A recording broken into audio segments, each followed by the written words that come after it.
Welcome everyone. I think my mic is working. I was messing with it earlier. We like to keep it professional around here. Okay. Perfect. Let's get into it. So, for those of you who were not here yesterday, essentially we have been kidnapped once again. So we are on a quest from the king to retrieve a crown of great power to basically save the town that we came from. But unfortunately, we suck. We're shitty travelers. We're shitty adventurers. We've been kidnapped multiple times now. We have $0, and we are virtually homeless. So, let's cast some sick spells, make some changes here in the world. Right now, we're in the brig of a ship where we've been taken captive after hiding out in the stalls in a market last night. You are at the bottom of a wooden pit with a hatch far up in the ceiling. Other bodies are sprawled around on the floor, and you are a prisoner. Yeah, that looks about right. Tag yourself. I'm the bald one. Check myself over first. Still have your pack and sword with wooden walls creaking on either side. You are definitely in the hull of a boat. Someone taps you on the shoulder to look around, and you see an old man. It takes a moment to place him. He is Thomas, the older... Oh, the guy! The guy we met outside the city walls! No, keep that. I'm the rat. From bad to worse here, Marks. I think being trapped outside the city was better than being trapped in here. Yeah, what happened to him, bro? He backed out. It's not a long story. I got into the city and outran the guard. But I couldn't afford a bed, so I slept rough and woke up here. Dude, that's exactly what we did to get in the same position. Oops. Come to Brazil. Come to Brazil. Let's see. If we stay down here, something terrible will happen. What?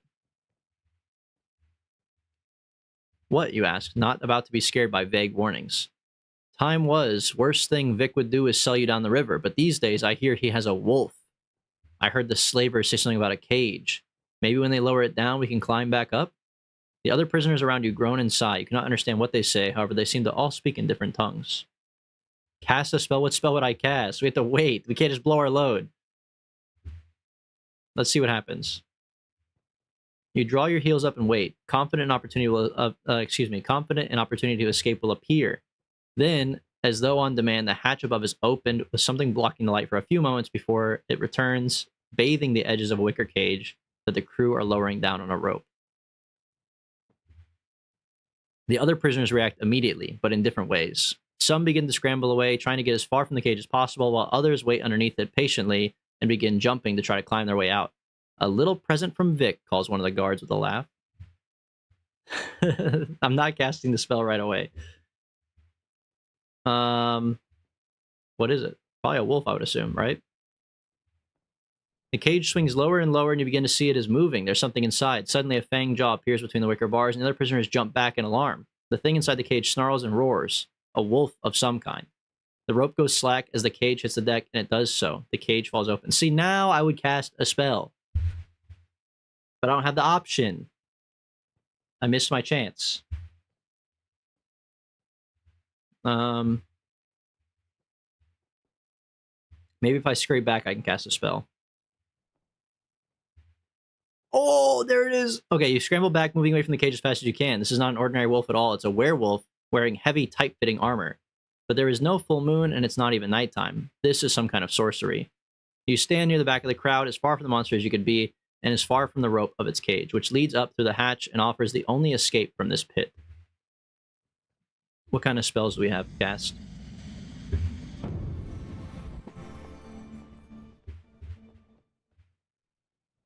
Let me scoot you guys back over here. I moved you into the corner, but it feels kind of lonely over there, you know? I'll put you guys back over here. Meta magic? Meta men? Let's see what we can use. W for werewolf. Walk. Make him woke.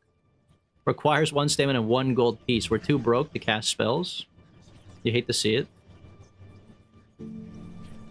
Ooh. Huff. Create wind. This requires a horn. We don't have that. Hot. Create a fireball!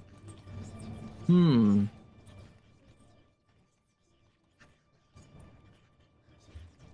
I don't know. If we cast a fireball, it's the classic D&D trope. Like, we're gonna cast a fireball, light our friend on fire, light ourselves on fire, the ship's gonna crash into the ocean. Like, it's not a good idea at all. Okay, we're gonna cast the fireball. How about that? But we gotta cast it first. You gotta, you know, you gotta actually, like, build it up and, like... Yeah! Alright, let's cast it.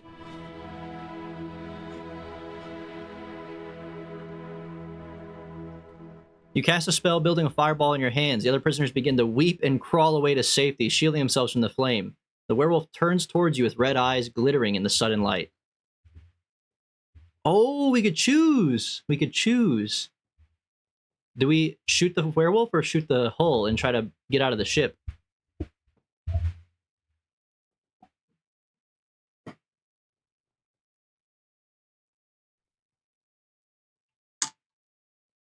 The werewolves get what?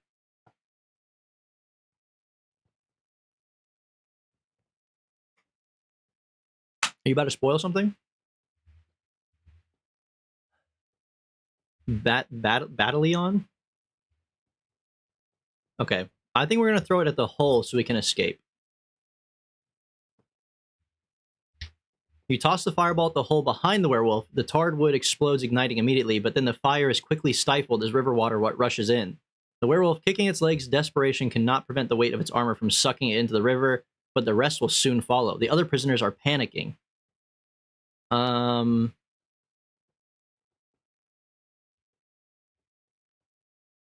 what? Oh, the what would? I feel bad. I didn't mean to kill the other prisoners. I thought I wasn't thinking about them, I guess, which is pretty bad. Climb the rope? You and several other prisoners head for the rope attached to the wolf cage, intending to climb your way out, but with every pitch and roll of the boat, the rope swings violently about the hull and you cannot get a hold of it. One prisoner manages to quickly dash against the side of the... Oh, one prisoner managed it, but is quickly dashed against the side of the hull. I'm not casting another... Okay, casting spell costs my health points. My health's in the top left corner. To regain them, I have to eat food. To eat food, I have to buy a ration. To buy a ration, I have to have money. I'm too homeless to be a wizard.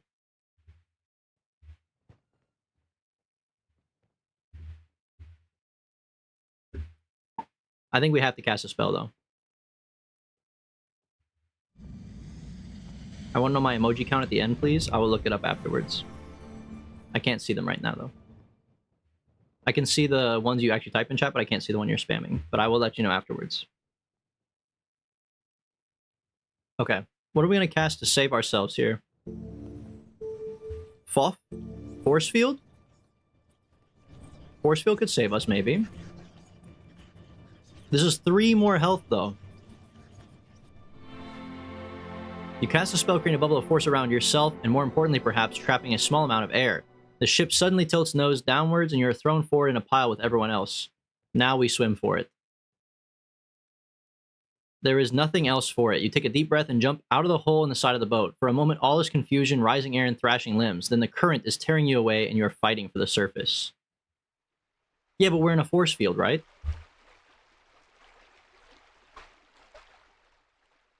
You are in the thick sludge of the Jabaji River. You gasp for breath, almost retching from the terrible smell of sewage and rotting fish, but you quell your nausea. You cannot afford it until you are on safe, dry land. Well, I mean, just looking at this, we probably should swim upstream to the docks. Try C-U-M. You flail and thrash through the thick, gloopy water. Keep going, man. You make for the near bank and reach it quickly, hauling yourself out onto the dock. You get a few funny looks from passing creatures, but not as many as you might have expected. Oh, baby, we made it out.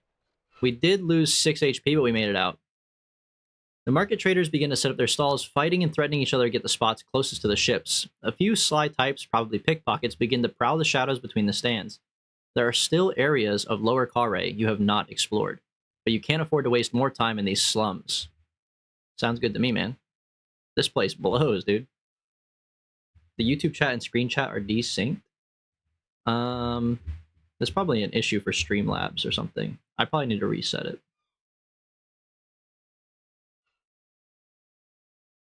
Okay, try it again now. I refreshed it. I don't know if that'll help. I think I need to actually like redo my Streamlabs connection, but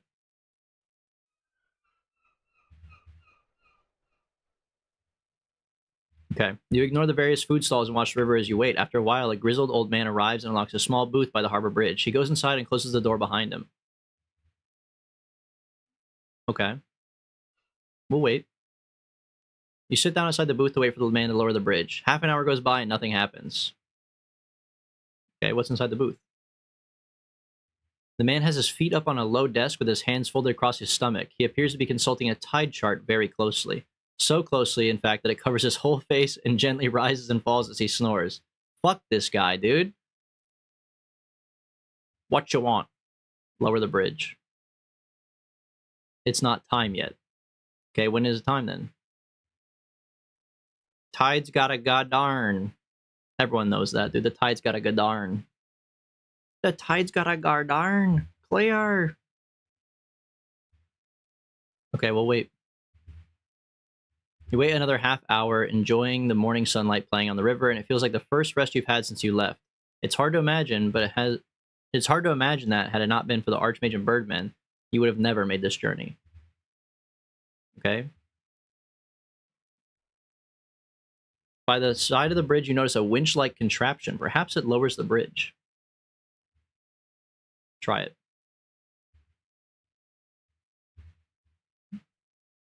You go over and try the winch. It is extremely heavy, but with a little effort, you manage to get it to turn, and sure enough, the bridge begins to move slowly down. The old man more or less explodes from his booth over to you. Do you know what you're doing? You crazy? Will you marry me, dog booties? No. No.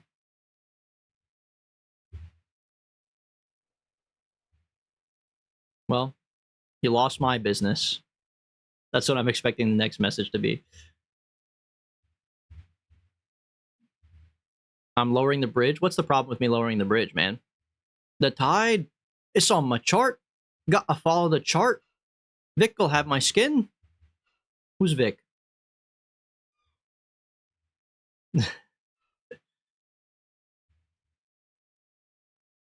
You don't know?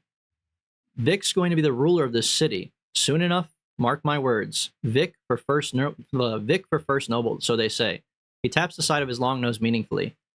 Oh, but I guess it's not far off time, though I don't like doing things early, not even by a whisker. It seems to be quite hard work. He's moving his whole weight of the bridge single-handedly. I'll help him out. Get off! You break it! Okay, I won't help then. Sweat beads on his forehead and he heaves and puffs as he works, but eventually the bridge clunks down into place. You salute him and get to your feet. Cross the bridge. Okay, how do I ban this person who's harassing me to marry them? You cross the bridge over the Jabaji, which runs like a slime trail through the center of the city. Drenched you may be, but you have reached the banks of Upper Kare. The buildings here are not as grand as the south side, but they are in much better condition. Come to Mary. Come to Brazil. Of course, it is on this side of the city that the North Gate stands. You follow the road away from the river, leaving dripping wet footprints on the dirt track towards a fork in the road. Let's examine. The early morning sun is beginning to wake the streets of Kare, with a few creatures roaming this way and that. In one corner, a spring bubbles with fresh water. Oh, we have to drink it. We're so low on health.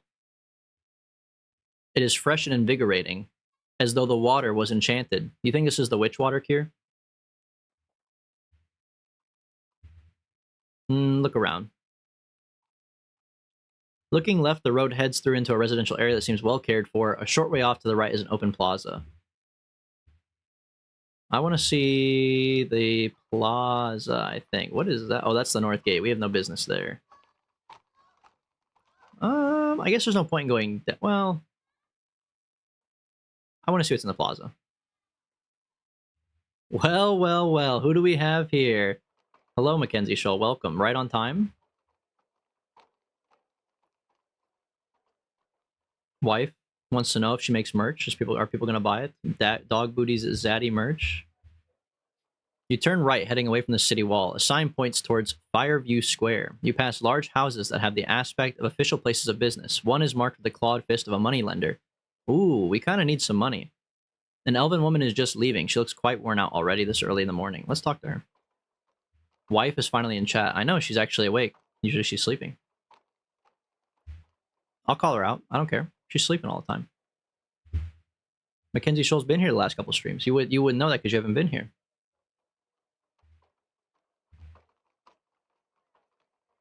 You stop the woman with a gesture. She looks up at you in some surprise. What is that building?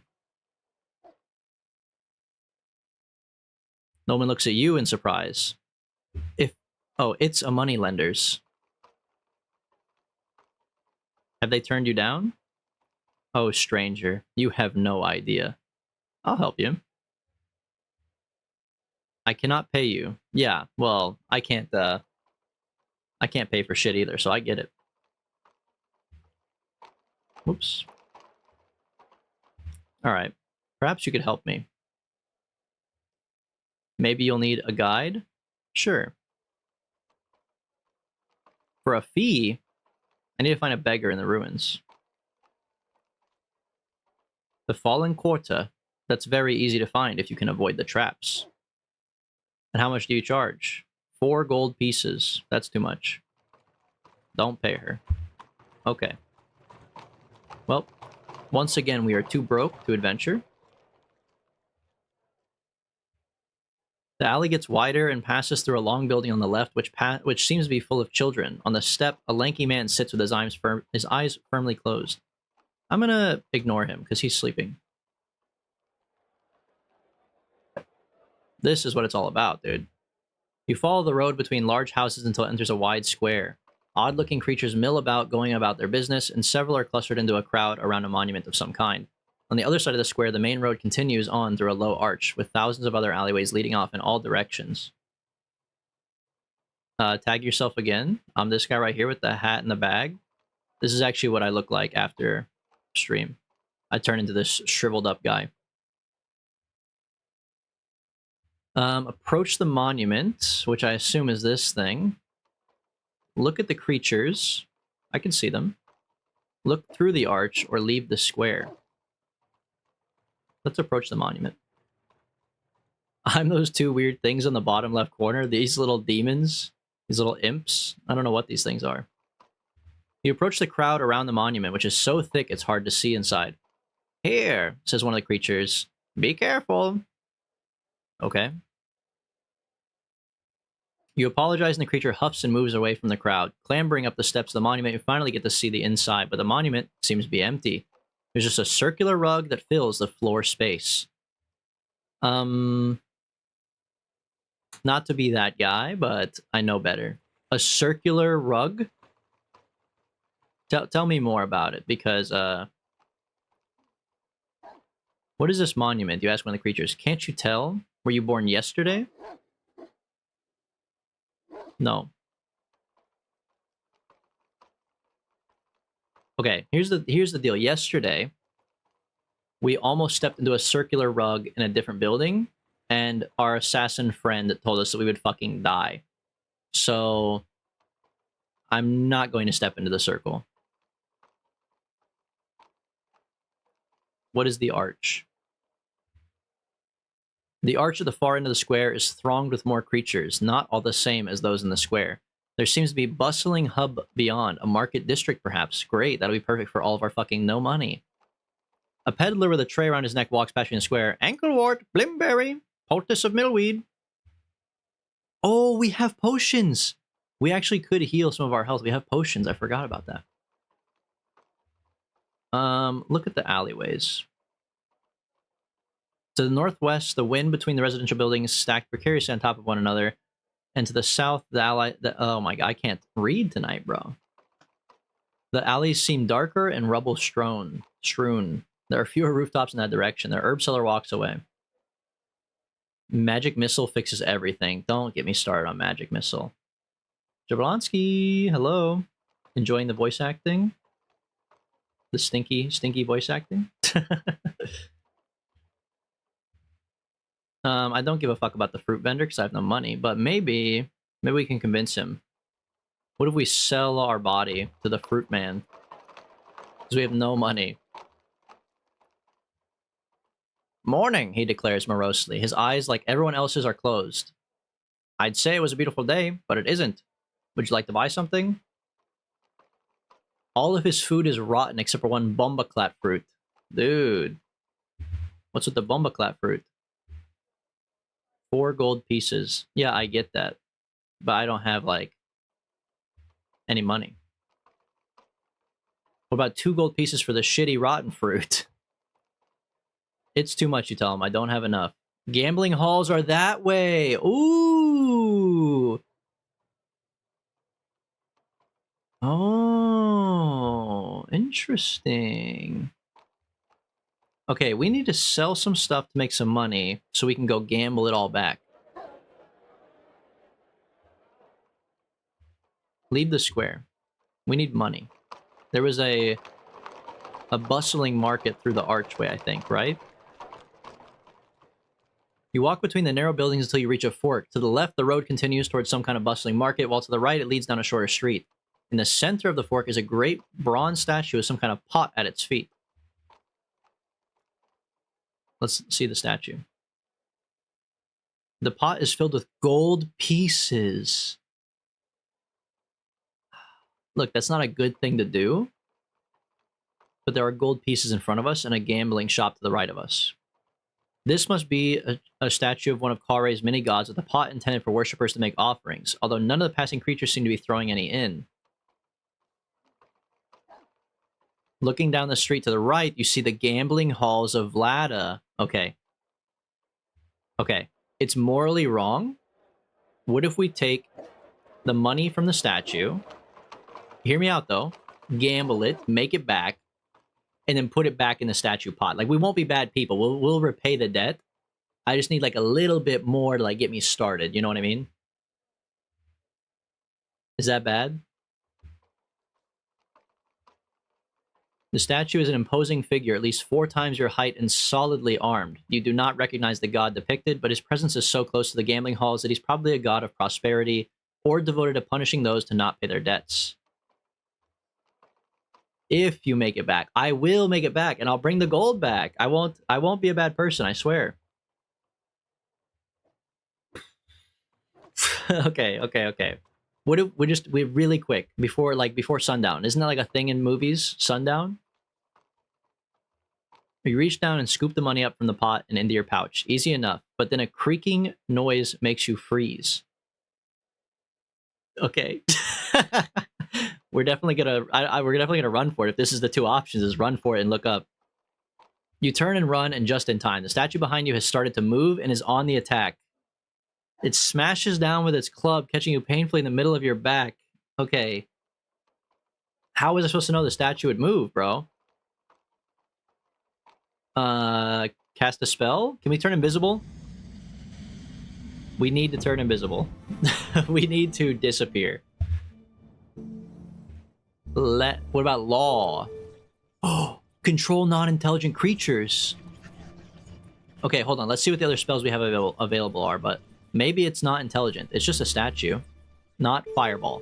It's not fireball. Oh, summon a giant! Wait, this is sick too. We could summon a giant to fight him. Okay, let's think about it. So we could either control him or summon a giant to fight him for us. What about mud? Great quicksand. We don't have any sand. Okay. Touche. What else do we have? We have S. We could cast 6. Clone the caster. Oh, we could escape by creating a clone of ourselves and running away. Okay. I think we clone ourselves. You cast a spell, splitting yourself into 6 copies. The statue no longer knows which one to strike for and begins to swipe in all directions. Oh, swipe in a direction that will hit all 6. Your clones are knocked about like Skittles And if it were not for the fixed expression on the statue's face, you'd be sure it was enjoying itself. Okay? Our spell did not work. I'm not returning the money. We have to have it.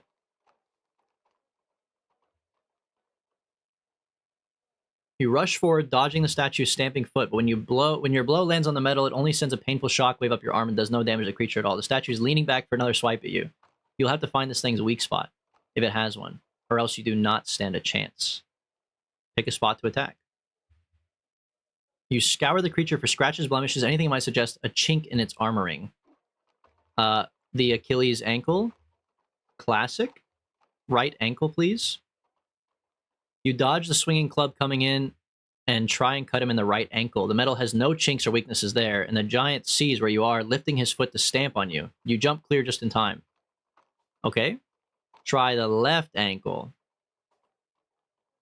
You try the left ankle, but just like the right one, it's smooth bronze. The giant kicks you out as you try, and you are sent sprawling across the ground and into the pedestal. Okay. What do we think? Belt, right leg, or left leg? I think we go belt. The legs seem pretty armored up.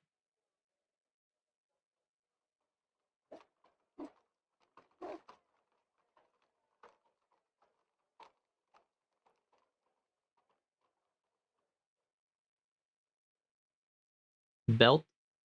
What is FS? Is that pro belt or anti belt? Oh, FS is for sure, right? Okay. Okay. I mean, I vote belt, you say belt. I think we're going belt then. You leap up and struggle with its belt, trying to tear it free with your bare hands, but there are no weaknesses. It is soldered onto the surface of the creature's casing. The great statue tilts its head down to watch as you try to vainly pull it to pieces, then claps its hand down on you, squashing you against it like a flea. Okay? We've been killed by a statue. But I stand by what we did.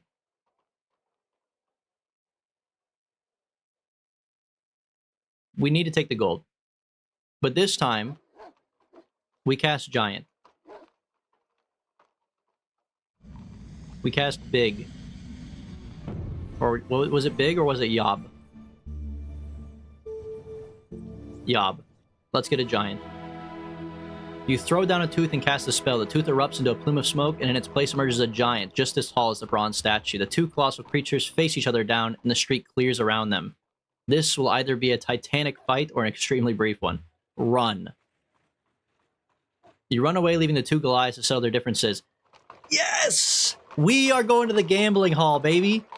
And then we're going to repay our debt. We'll come back. We'll come back. We're good people. You enter the shade of a long hall filled with bodies and smoke, but strangely silent. No one is speaking, and the only noise is the constant rattling of dice, which rolls around the raftered ceiling like thunder. Only the occasional cheer and curse breaks the mood. By the door is a booth, and the gaming tables are out in the main hall. We need to head to the gaming tables. A troll almost the same size as the bronze statue outside bars your path with an arm. No gold, chips only. Okay. Well, how do I get some chips then? How do I join the games, you ask? The troll points to claw at the booth. Chips. Okay, great. I have no problem. I'm not going to get in a fight with the guy. The town's going to hate you? Not when I give the gold back. That's the part you guys are missing. I'm going to give it back. I just have to, like, double it. It's passive income. It's, you know, Giga Chad economics. You wouldn't get it. You go over to the booth with a Svin lady handing out gambling chips. She smiles at you. Welcome, good lady. She croons in a voice which sounds like a crocodile pretending to be a songbird. How much can I get you? Yeah, no shot. I'm voice acting the crane crocodile. That's crazy. Give her my gold. Just all of it. Okay. Hand over all my money. She counts it out as though she was not very good at counting and hands over 18 chips. Amazing. No voice acting, bad streamer. You do the sound of a crocodile mixed with a songbird. What the hell does that even mean? You walk out into the hall with players of all races and descriptions sitting on either side of two long wooden benches, starting games with each other, fighting them out, and then exchanging chips and moving on. It's like a kind of stately dance played with great dedication and almost entirely in silence. An old man, a grizzled sailor, and a bristly innkeeper are waiting to play. You notice the old man has only one arm. Hmm. Okay. Let's look at the tables. Tables are arranged in different sections by the size of the bet, the number of dice to be played, with sad-looking creatures moving down from the high-stakes tables to lower ones. Brassy and bold creatures are moving up. The two-chip tables, the two-chip tables are the old man and the sailor, and the table with the 10-chip bet is the innkeeper. The old man and the sailor have just finished the game. The old man must have won because he stands, cracks his knuckles, and moves to the 5-piece table, while the sailor shifts down. Hmm. I would like to pick a 5-piece table. Long 5 gold. No. Oh, there's... Wait. Short 5 gold. You sit down opposite the old man from the prison. Oh, it's the guy from the prison. This is the first guy we ever beat. He leers at you but does not appear to recognize you. I freed this guy from jail, and he taught me how to play this game. Okay. For those of you who weren't here yesterday, this game is basically...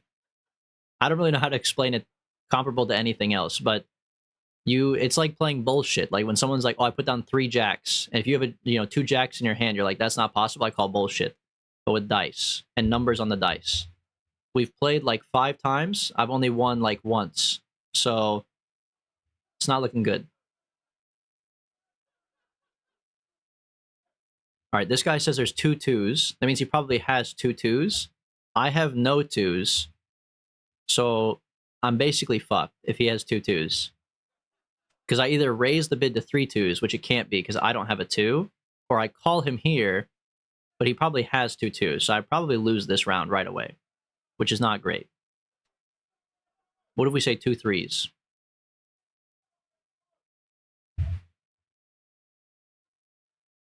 Oh, baby. Okay, he's an idiot. He went to 3 2s. No shot. We call him. Yeah, get fucked. Roll him again. Okay, so he basically lost 1 life there. But now he's at a disadvantage because he has less dice to gauge his guesses off of. All right, he thinks there's 1 1. I have 1 1. I bid there's 2 1s. He bids 2 3s. I think that's possible. I would say there's probably 3 3s. Well, he said there was 1 2. I don't know. I'm gonna say 3 3s. Oh, he's stupid. He sucks. No way there's 4 3s, bro. There wasn't even 3 3s.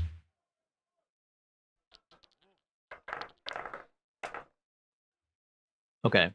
Oh, we have a goated hand. We bid 3 2s right off the bat. Oh, but what if he bids 4 and he has a 2? Hold on. We bid 1 2 to feel around.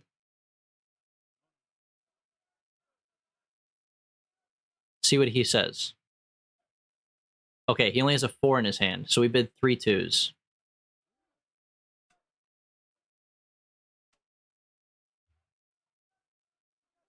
Oh, got your ass. Read him and weep, baby. Okay. You flick the old man's final die off the bench with a grin. I win, you tell him. Here you are, then. The old man says bitterly and hands over 5 chips. You now have 23. Okay. So right now we're up 5. We stay put at this table, I think. We stay put. We won that. We're up 5. I think we win 1 more to go to 10. And then we return our 20 gold. We walk away with 10. The sailor counts out 5 dice and waves at you to bid. Okay, we have 2 1s and 2 3s. I'm going to bid 2 1s for now.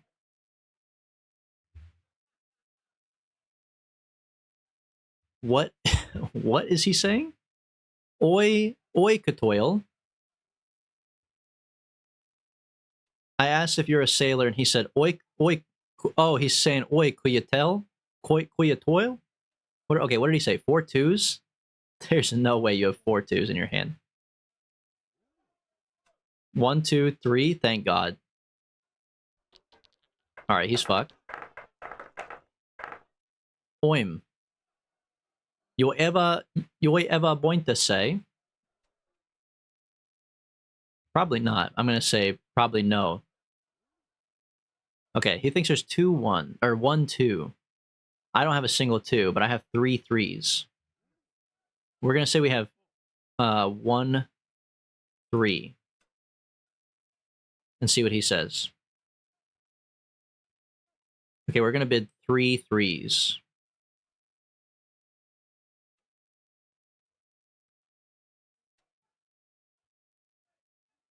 He thinks there's 3 4s? What did he say before that?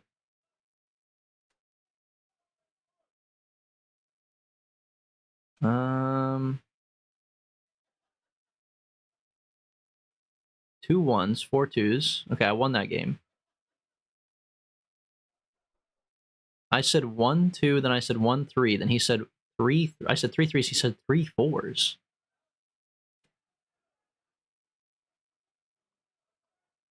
I think we call him. That seems crazy, right? 3 4s.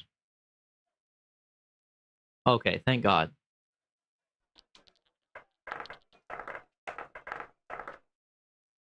Okay, we have 2 3s and 2 4s. Let's say 2 3s for now.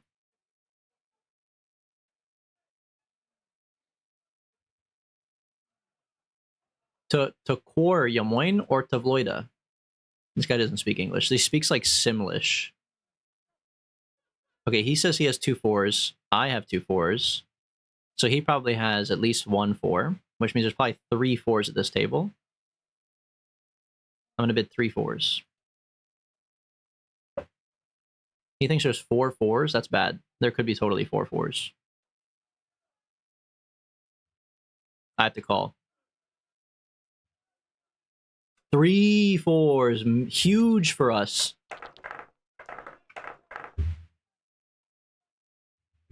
Always about 2 1 2. I have 3 2s. Okay, well then I bet 4 2s right off the bat. Call me on it. Go ahead. Read him and weep, baby.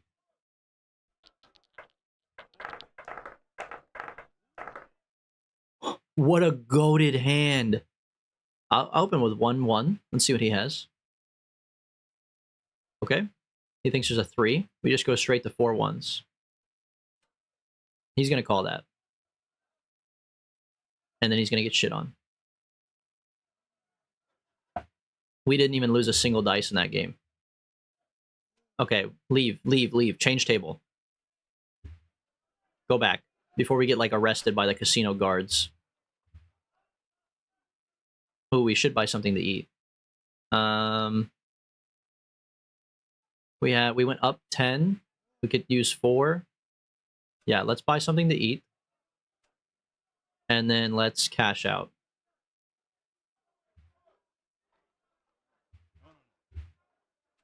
Okay. Return to the statue. Ooh, the statue's lying face down. Oh.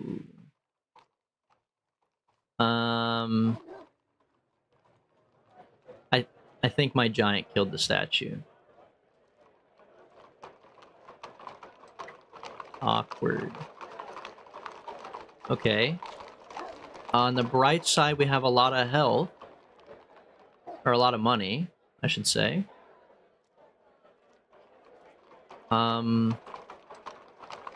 We should probably just go to the side street before someone sees us. And sees the crime we committed. Your road continues on between dense houses on either side when suddenly you begin to smell a sharp, acrid smell. Burning. Looking up ahead, you see a column of smoke. Sure, let's go see what it's about. That's what I always do, is run into piles of smoke and burning houses. You stride forwards and see a house on fire. Oh, you see a fire, but it's not a house. Instead, it comes from an enormous forge set into a large blacksmith shop. Oh, goated. You approach a blacksmith and try to attract his attention, but it seems the blacksmith is quite deaf. Years of hammering on sparking metal has left him quite oblivious to everything around him. We don't steal here. We don't steal. We're playing good. Good arc. You walk over and tap his arm, and the blacksmith jumps. Didn't see you there! He bellows too loudly. The man is clearly not that bright. I did not mean to scare you, sir. Not scarred? Me? Of you? Nah. The blacksmith polishes his blade lovingly. Do you make wolf armor? What a bizarre question to ask. Why would I ask if he makes wolf armor? Tell me about your swords, please. This one is my finest, he replies proudly, indicating the blade is currently polishing up. A blade of large hand. Large handry. Sure. Once you've tried it, you won't want another, and it's not a cheap blade. I'll risk it. Go on, then.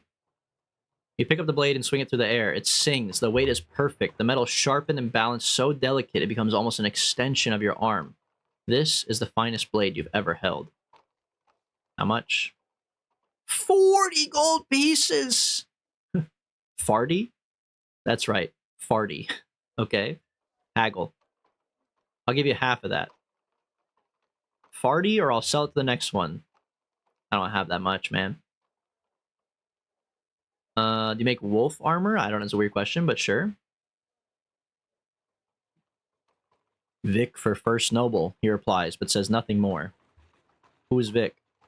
The boss. He has been for a long time, just making it official.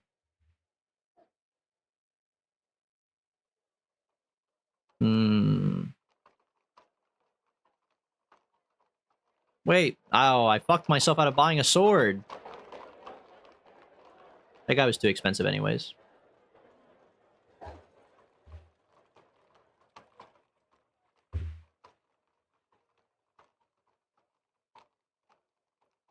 Whoops. You continue up the road following the base of the cliff face until you pass a large walled mansion on your left. Sure. It stands alone inside of a patch of grounds and is unusually in a state of good repair. A large L is carved on one gatepost. Okay, I mean, the last house that we, I don't want to say robbed, but trespassed into was a noble's. So I'm kind of assuming this would be the same thing. You enter the gate and follow the path to the front of the house between tall, well-tended trees.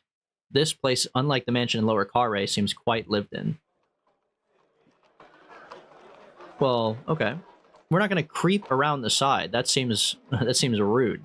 If someone lives here, we'll just go knock. The door to the house is solid oak wood, decorated with elaborate carvings of vines and trees and serpents. In the middle is a great brass knocker.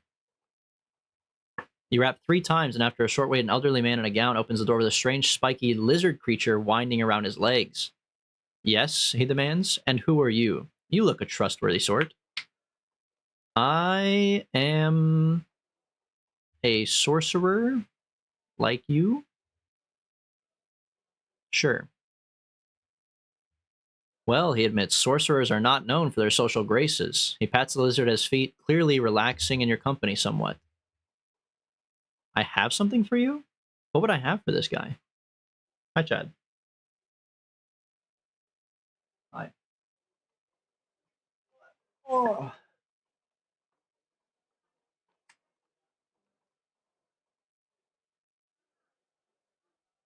Okay, I need your help. You certainly look like a drowning dog, he remarks coolly. It seems you have placated him. I'm sorry to be rude, he says. In this city, you have to be careful. For every saver you meet, there's a Vangorn waiting to slit your throat wide open. Okay.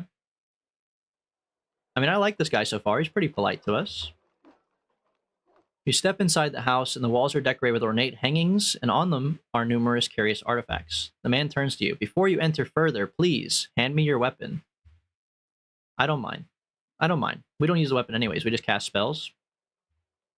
The man accepts your sword and places it on the table by the door. Come in, then, he says, putting out his hand. My name is Lorag the Elder, and I am a scholar and a sage.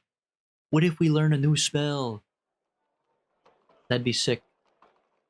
You follow him into his study, an elegant room lined floor to ceiling with books. So are you a sage or a sorcerer? Do you know a spell for the gate? Let's look around the study first. You glance around at the shelves lined with hundreds of volumes, magic, maps, learning, weaponry, falconry, carpentry, and every other subject you could imagine. The only gap is for a painting of a young man, probably himself, though it does not look like him, and the tags below it read Krishanti. The scholar's pet is whining around his leg as he ruffles its spines absently. There, Arisius, he murmurs. There's a good beast. Dude, I'm this guy, but with my cat. Hold on. Go to this. Look at this. There, Arisius. There. Good beast. Good beast.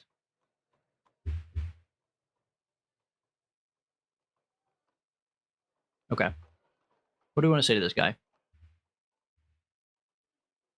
What's with the painting? Who's that? Have you come to make conversation, or have you come for a true purpose? Some wine while we talk? Sure. He pours you a glass. It is rich, delicately flavored, and warms you to your guts.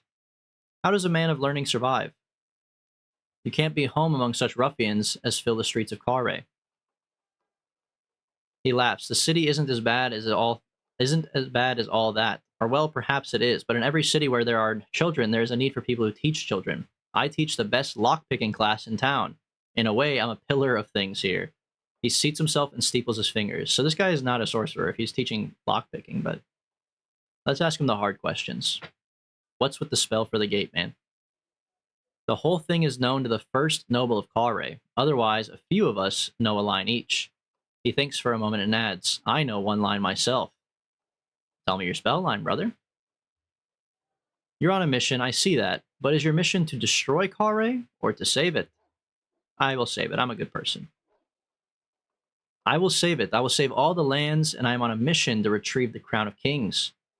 He nods deeply. It's a good mission. For such a mission, they would send a powerful fighter and great sorcerer. Let me see, he says, going over to his bookshelf. You know, of course, how magic comes to be in this world. I'm going to be honest, no.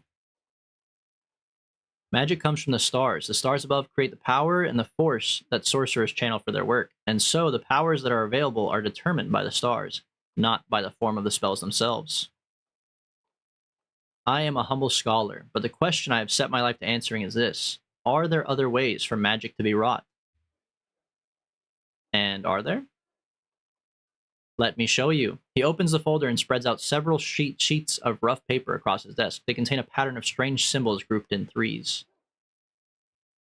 These were discovered painted on the walls of the Dadule caves. He explains, I have paid handsomely to have them smuggled to me. Even the first noble of Kare does not know that I have them, because if he did, his rage would be terrible.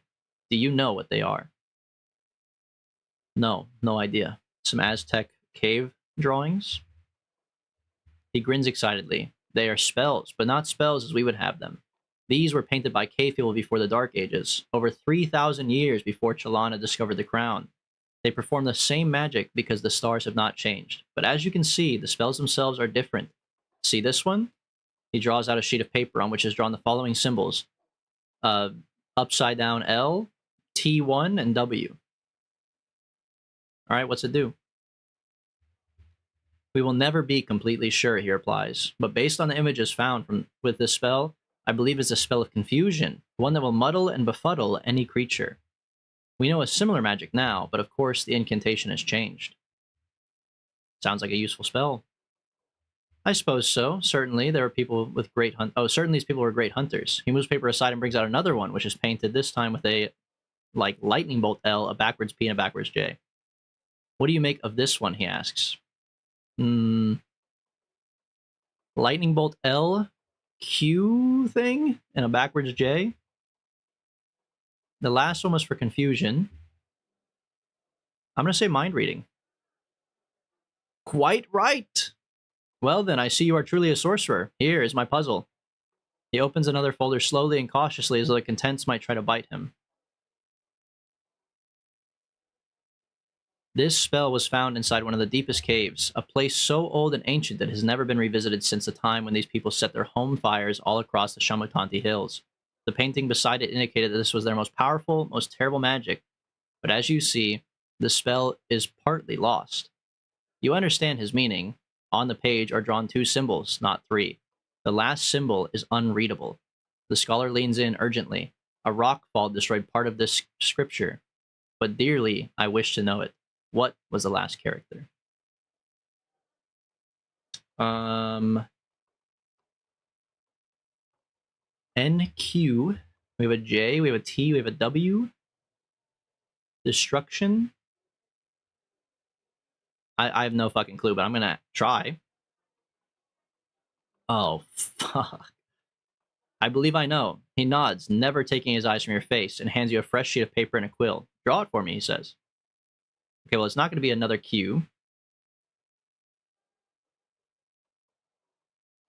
I think we go W. You take the brush and draw out a W. The scholar watches you intently, then lowers his eyes. Taking the page, he considers it carefully before shaking his head. No, it doesn't make sense. Every spell, both in our language and in theirs, must follow certain rules, which very few understand. This symbol cannot fit.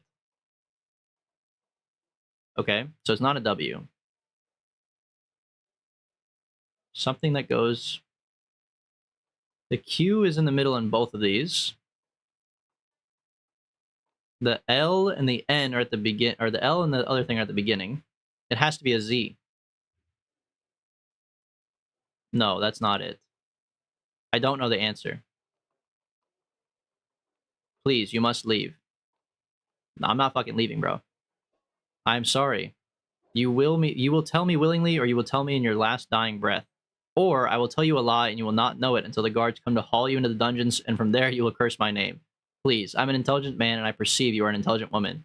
You can hurt me or kill me, but you cannot learn what I will not teach you. So I say again, go. Fuck, dude.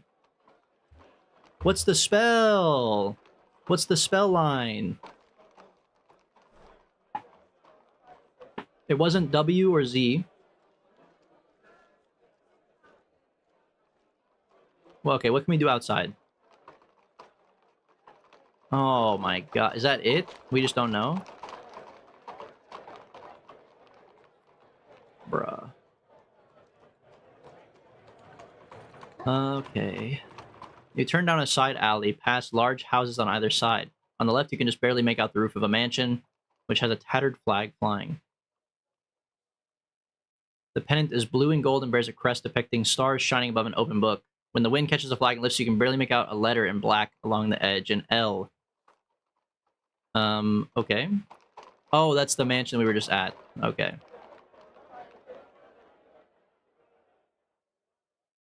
You follow the narrow alley, and from around the monument you hear a gasp. Has something happened? You cast another look at the monument and the crowd around it, but nothing seems to have changed. The creatures are still waiting for something. Okay. You think the statue's still here? The fallen statue is starting to sink into the soft earth below it. Wow, I feel really bad about fucking up that thing. Hey! Hey!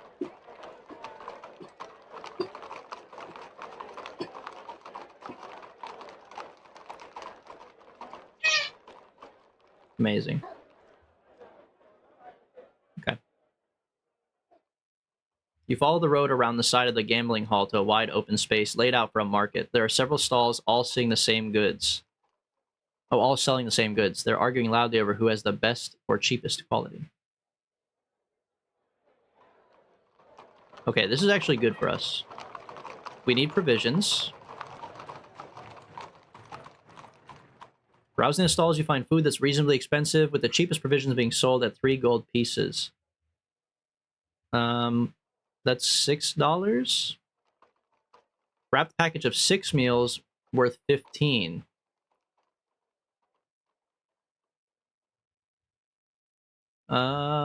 Let's buy 2 meals of $6. It puts us down to 18. That's pretty bad, but it's not the end of the world. All right, Mackenzie Scholl, thank you for stopping by.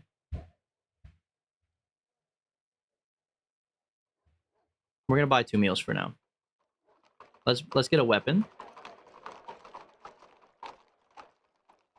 What is on sale is of poor quality or weaker than the blade you already carry, but there are two things catch your eyes: a hefty broadsword with a good solid grip, and a bow. Oh, interesting. Perfectly balanced. Not an antique either, but made brand new for 8 gold pieces. I might come back to it. Ooh, you can't come back to it. Okay, that's bad. I want to see what the magic items are first. That's why I wanted to come back to it, but... Nothing in the jeweler's stand, which is amongst very expensive and overpriced jewelry. He's offering a sun jewel for 15 gold pieces. What does it do? You can see why someone might buy this trinket for their lover, but with the correct magic, you know the inner glow can be made into a powerful beacon of light. Interesting. In Lower Kare, these cost 10. I'm certainly having trouble selling that particular piece, he says. Tell me, what was the name of the jeweler offering this price? Jula. Never heard of her. The price is 15. Fuck, dude. Our charisma skills are 0. Okay, what about useful gear? You browse around the stalls looking for useful gear and come across 2 things. A tinder box, though it will not work without tinder, and a bottle of snake bite antidote. Brother. This is a shitty market. I mean, if we get bit by a snake, I would love to have the antidote, but I don't think we need it. Let's go to the well. Beyond the market is a street of tall iron-fenced houses. You are entering a rich district built in relatively safety close to the wall. On the highest point of land in the city, few creatures live here, and it would seem the beggars are not tolerated. The streets are empty, but not for the first time. You pass a well with a pulley attachment built above it, but no rope. Okay, look, we can pay back our debts. We'll toss a gold piece in the well. You flick a coin into the well and wait for several seconds before you hear the plop. Suddenly, from below, you hear a woman's voice singing. Throw down 1 more coin for me. 2 wishes will I grant for thee. This is probably a siren, I feel like. A woman who's singing who lives in a well is most likely not a real person, but we'll do it. Thank you for tossing down your wealth. For 1 more coin, I'll grant you health. No. Okay, let's cast a spell. Can we cast light on her or something? I want to see this bitch.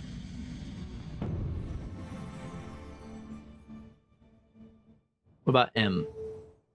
Mag. Protect from magic? No. No. Mud? Nope. Sud? Sus. Sense danger. Okay, sure. There is no danger with nothing threatening living in the vicinity. I don't believe that. Just because she's not a danger to me doesn't mean anything. You've reached a wide, desolate area fenced off by an overgrown iron railing. Inside, tall yew trees reach up to twice the height of the city wall beyond. This is Necropolis, the city of the dead for those who pass away in Kare with enough money to ensure their bodies are not simply tossed into the water. The road to the north gate passes straight through and offers no way around. Okay. Now, I can't help but notice that it's like nighttime in the game, so we're probably fucked to go into a graveyard at nighttime, but oh well. After the hubbub of Upper Kare, the necropolis has a silence that's almost deafening. Okay, let's keep walking. You ignore the gravestones peering at you from either side of the path. Everything here is dead, and the place is not empty. Let's look around the gravestones. You step nervously off the path and walk between the nearest tombs. Some are ancient, headstones tilted on crazy angles, and some of them have fallen face down, as though the citizens of this graveyard have been drinking since they died. Others are fresh, neatly carved, and clean of all moss and weeds, and sparkle in the moonlight, as though cleaned by maids waiting for their occupants to arrive. Oh, okay. Let's go check out a tomb. There are several tombs here. They must have had a recent plague on the rich in the city. They're scattered around in roughly alphabetical groups. Oh, wait, are we looking for a dead guy? I don't think we are. Let's look from Gil to Neferet. Oh, Krishanti! You cannot immediately place where you've seen it before, but it's a very new grave. The earth is all but freshly tilled. The grave bears a curious inscription. I will not forgive your passing or those who aided it. L. Something flitters past your face. A bat. Dude, L lives in Krishanti's house now. Hello, Noah. Welcome to the stream. Let's see who's Ulksort he is. Okay, Anagile to Farat. You meander through the gravestones, but still nothing stands out to you. Then suddenly you hear a deep moan and the rattle of chains. Something is clouding the air in front of you. A death wraith. This land is cursed for the living, the death wraith moans, raising its ghostly spectral arms and holding out bony fingers. You must become dead. Do we just fight the death wraith? We have 15 health. I don't know what spell we would cast that would help us.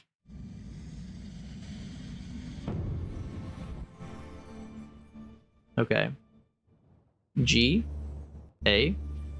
K. Gak. Cause fear. Gum. Create glue. Okay. We don't have any of that. What about huff? Create wind. Can't do that. What about hot? Oh, that's fireball. We're not casting fireball. What about T? L? Read minds. Not gonna happen. What about W? Wall. Ooh, invisible wall. Walk. Create a shield. I mean, that's pretty good, but I think we just have to fight this guy. Wait, what is N? Nif. Oh, okay. I think we just send it. I think we just fight him. How hard could it be? You ready your sword and strike at the death wraith, but the blade passes through. Normal weapons cannot harm this creature. Well, run for it. Run all the way out the fucking graveyard. Beside the gate is a disused well, perhaps once used to draw water to the bodies before internment. Throw in a coin. Oh, pull up the bucket. You turn the winch on the side of the well and drop the bucket. So the death wraith's not on us anymore? We can just do whatever we want? Okay, you drop the bucket from beneath. It comes to the top with clear water. Is this as fresh as the water from the other fountain you tried? Unlikely. In a cemetery? You lean over and look down the well. It's pitch black, of course, and seems to go on forever. Then, for a moment, it looks as though there's something in the shaft, but a moment later, it's gone. A trick of the moonlight, perhaps. I'm good. I don't really trust any sort of well action, personally. You walk for half an hour through thick trees along a narrowing track until you reach a fork in the road. To the left, the track gets narrower still, and to the right, a massive shadow looms. So large, it seems as though a colossus has seated itself on the wall in thought. A chill wind blows through you as ghosts walk back and forth this way. What is the shadowy shape? It's a ziggurat, with perhaps 100 steps leading to the apex. What's on the left fork? The north gate? I would like to seek refuge inside the ziggurat. You stand at the base of a towering ziggurat built from carved stone blocks, each the size of a hay bale. The temple rises higher than the city wall and positioned to catch the first star of evening at its uppermost point, a moment which has just passed. Oh. Interesting. Okay. Look for an opening. There's a small black dot a third of the way up, but even that is quite a climb. For the less devoted worshippers, a small gargoyle by the steps has an open mouth ready to accept offerings. Look, I'm still trying to pay back my fucking dues from killing the giant statue, so I'm more than happy to drop a gold piece in the gargoyle's mouth. You slide a gold piece in the gargoyle's mouth, and then it appears to swallow it, and then opens its eyelids to reveal two crisp and beautiful eyes. Looking into the gargoyle's eyes fills you with a sense of calm and peace. The eyes close after a moment, but the sense of well-being remains. Or did you just imagine that? Okay, let's climb up. You begin the climb, hauling yourself up from the first step. Either this ziggurat was built for giants, or ascending it is an act of devotion. The next few steps are equally exhausting. You have to throw your pack up first and follow. Cast a spell. Do we make ourselves giant? So we don't have to climb this shit? B, I, G. That's what I wanted. Yeah, grow in size. You cast a spell, swelling up to 3 times your size, and are now able to run up the stairs, but the scale quickly changes. It seems the builders of the pyramid created an optical illusion, and the later steps are not as high as the lower ones. The change is so gradual you hardly notice as the spell fades. You reach a halfway point, almost as high as the city wall beyond, and pause to rest. You are halfway up. Friezes of gargoyles are polished and polished metals ring the temple on this level. Look at the view. From this side of the ziggurat, you can see nothing but the top of the wall and beyond, the gleaming darkness of the marshes of the backlands. Show me the south face. You look out across the city. Nearest to the ziggurat is the inky blackness of the graveyard, but beyond that you see torches outside the halls of Vlada, ships' lanterns on the river, and bustling inns of the dock front. You return to the steps of the ziggurat. The opening is still several minutes climbs upwards, but it will take just as long to climb down from here.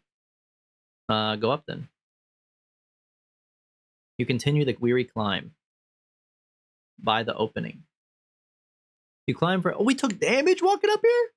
You climb for another 20 minutes up the steep stone steps until you are gasping and panting for breath, but finally, you reach the dark opening that you saw from the base of the temple, and the steps themselves continue up a little further to the very peak of the temple. The opening is guarded by rock-sculptured images of unimaginable creatures. Beyond, you see a long, dark hallway with something large and gleaming at the far end. Do we go straight into the temple, or do we climb to the top? I guess we could climb to the top afterwards, right? It's nighttime. Like, we need to, like, rest. Let's go inside the temple and go to sleep, you know? You step into the temple. The hollow space amplifies your footsteps, and they echo eerily for several moments. On the floor is, in gilt inlay, is written the name of the god who inhabits this space. It seems that this is the ziggurat of Korga, the Gracious. Okay. You wait for a few heartbeats to see if you've disturbed anything, and nothing happens. Then you catch the tail of a gigantic snake slithering across the floor and disappearing into a crack in one wall. From the markings along its back, it looks highly poisonous. Do we really want to enter a poisonous temple that's probably, I don't know, booby-trapped? Go inside. Okay, the snake is pissed that we're here. Defend? Excuse me, I defended, right? The temple snake snaps and hisses at the air between you. You drop into a defensive crouch. It's still dealt 2 damage. Oh, I should have got the snake antidote. I'm a dumbass. Let's hit him for like 3. 2 is fine, actually. You wait as the temple snake shifts, foolishly exposing its belly, and then you attack. You cut a side blow, and it recoils, hissing and spitting. It hisses from the darkness. Let's go 5. Oh, he's fucked. The snake lashes out wildly in its agony. Defend.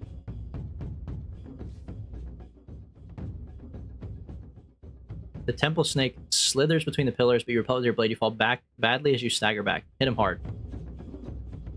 Yeah, you're fucked, buddy. You wipe your sword clean and wait for the violent echoes of the fight to fade away, then go further in. The sight of the shrine takes your breath away. The walls are decorated with brightly colored murals depicting scenes from the religious mythology of Kare. Fine ornaments in precious metals that are set into alcoves, and from the pews, rich woven tapestries cover every surface.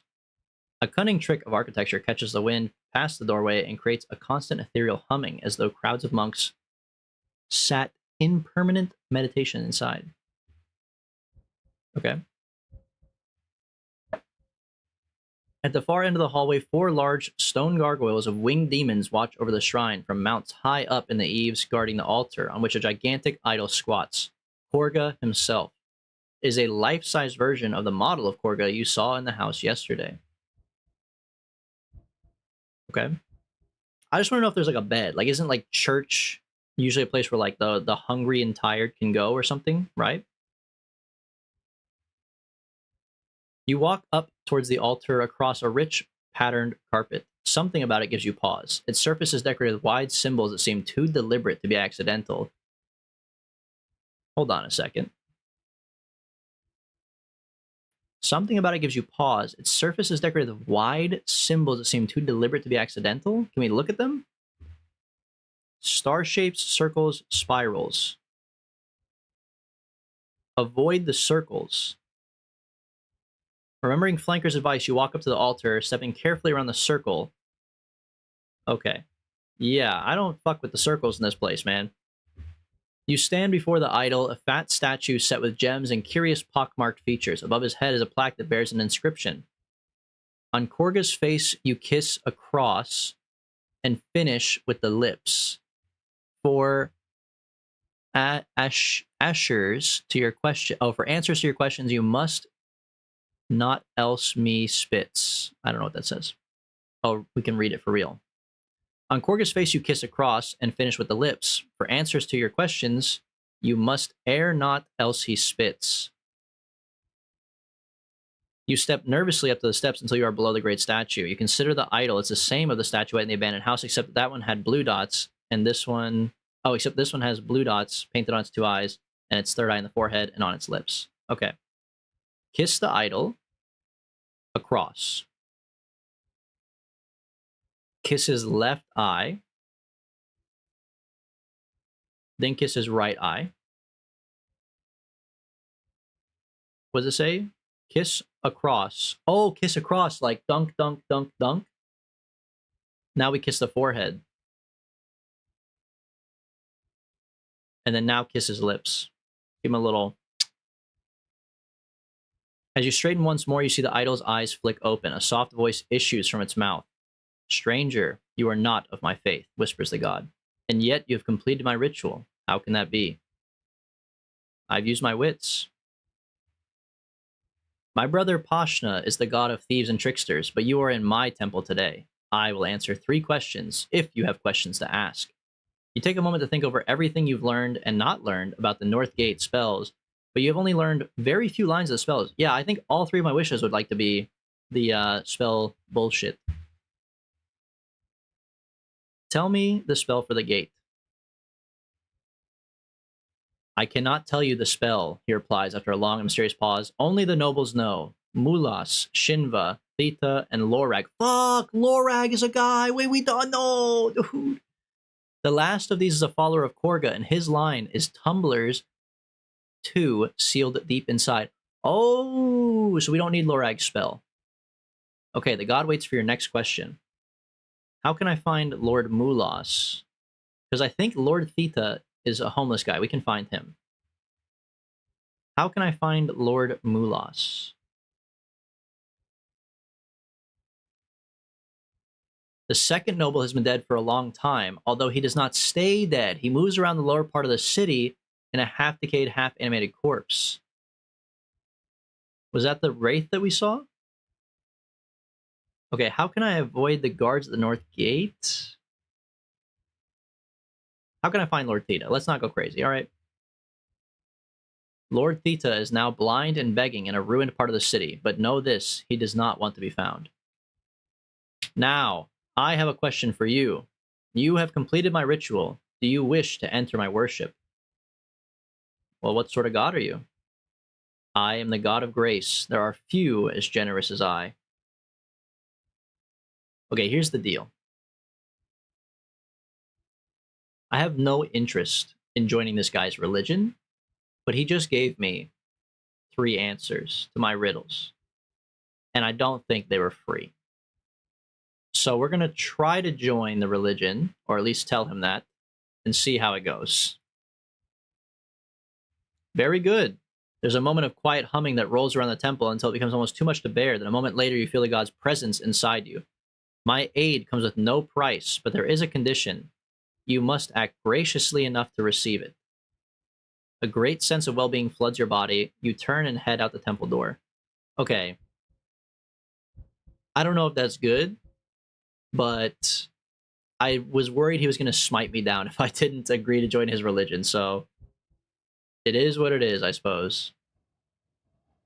Let's go to the top. You turn back to the steps and climb higher, all the way to the top. Night has fallen, and the stars are spread across the sky in a peaceful repose that bellies their true nature. Oh, belies? Is that word? Warring spirits tussling for control of the world below. Look at the stars. With your head tilted back, you can see more stars than you had ever seen before. Perhaps you are above the level of the lights and smog and dust, or perhaps more stars choose to cluster here around the sacred site. If you were a true mage and not a sorcerer, who knows what spells could be woven in a spot like this. Let's try to fashion a spell. Cast a spell. Can we make up our own spell? T? A? Okay. Unknown. Oh, we can actually make our own spell. Tar? I can imagine what tar probably does. Peck. What about purr? Oh, fuck. Wait, I feel a lot of pressure now. We're making up a spell. What if it's not good? Leak? Lure?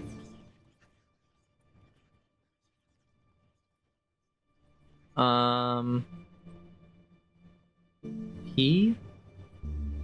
Hack? Huh? Puck?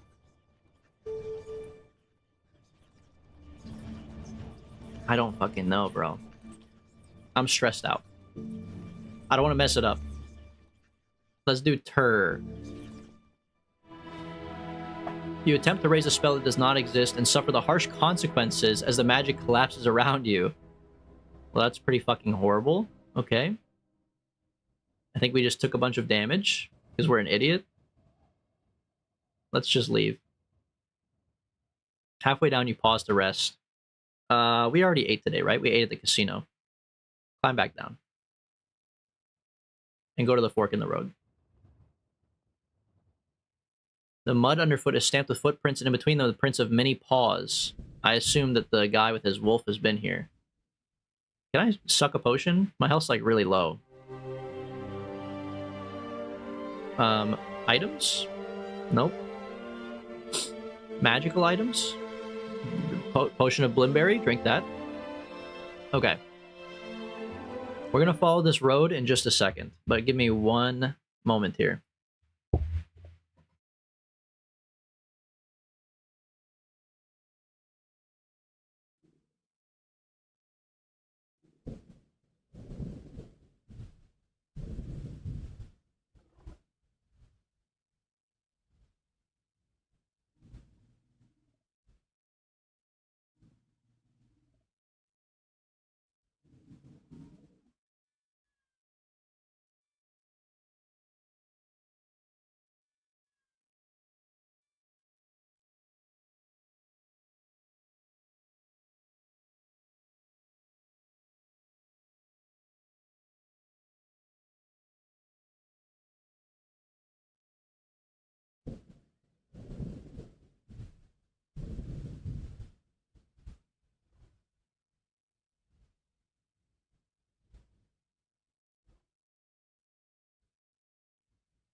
Okay, here we go.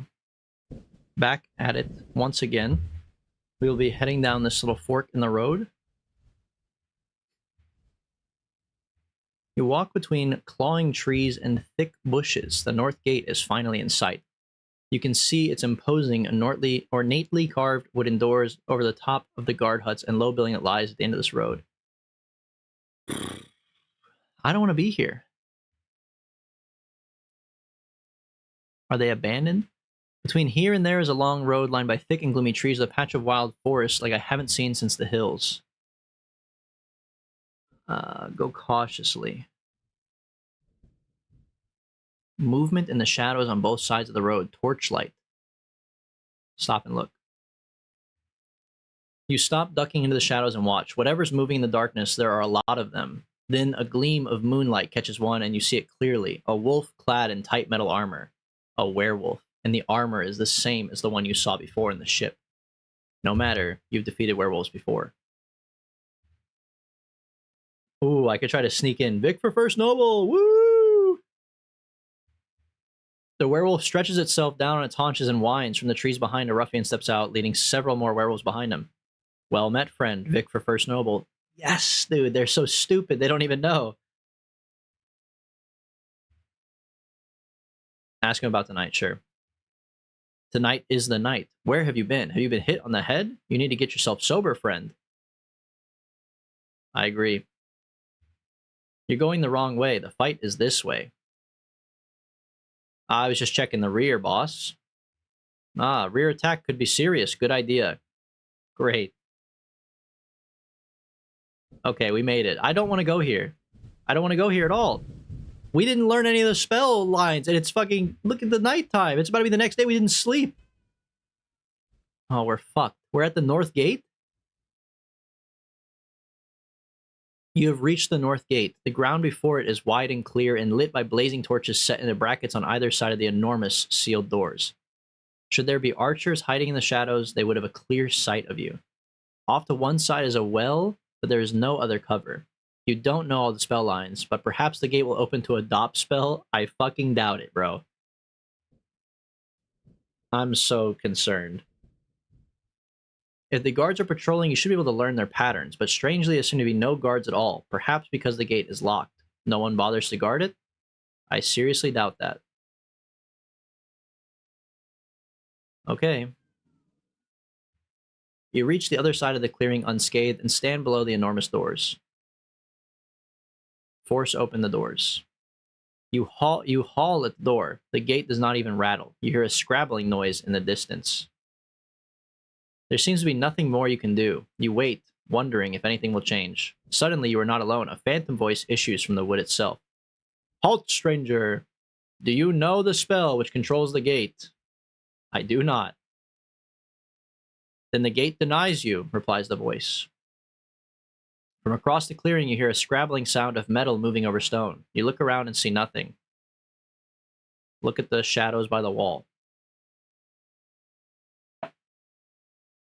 There's nothing there. You hear a cry and you whip around to see a face emerging from the well shaft in the corner of the clearing.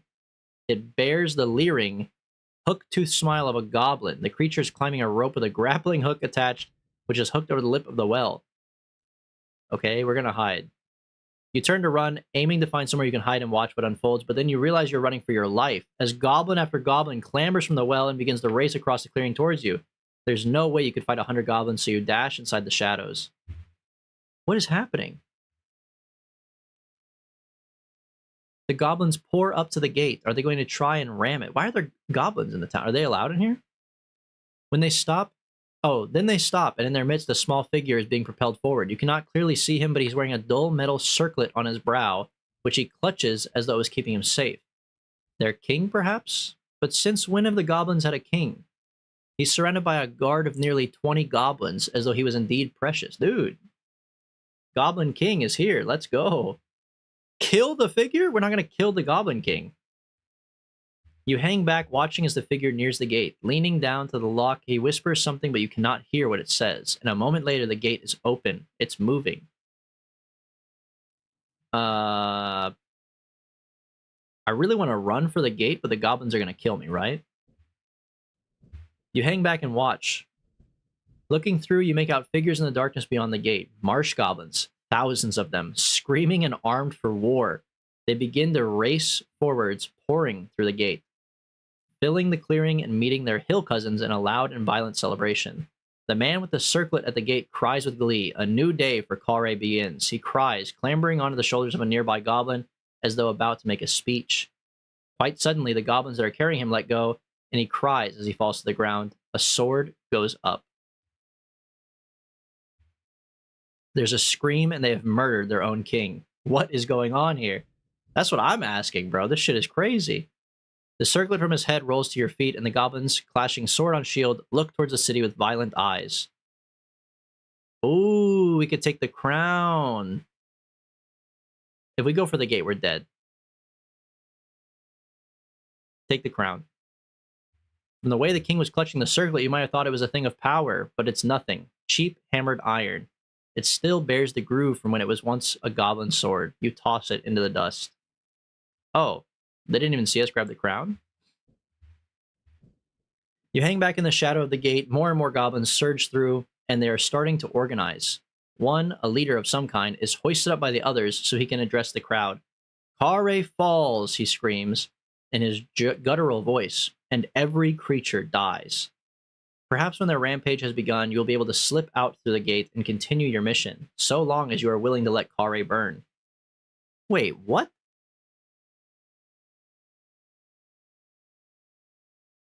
I don't want to let Kare burn. I have to fireball him. Give me H. O. T-T-O-G-O. Wait, what is how? Find safe passage. No. We can't let them burn down Kare. We have to light them ablaze.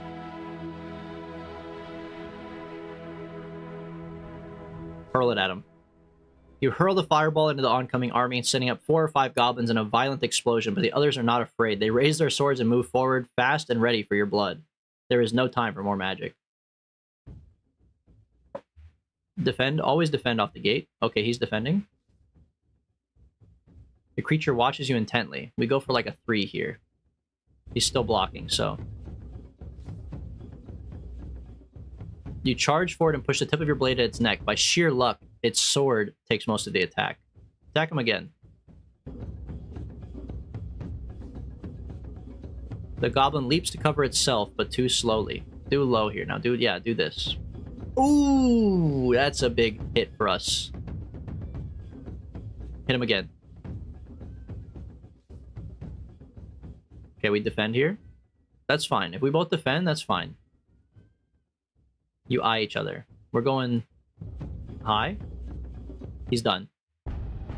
Okay. Do they just keep on coming? We're fucked. Another goblin's charging forward. Kill him. Kill him. Ooh, that is a big hit for us. Kill him. But this guy's crazy! Dude, he never fucking blocks!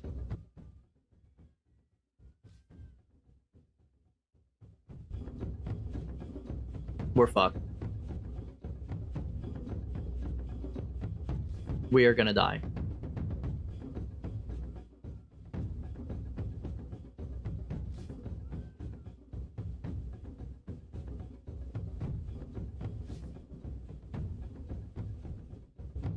Oh my god!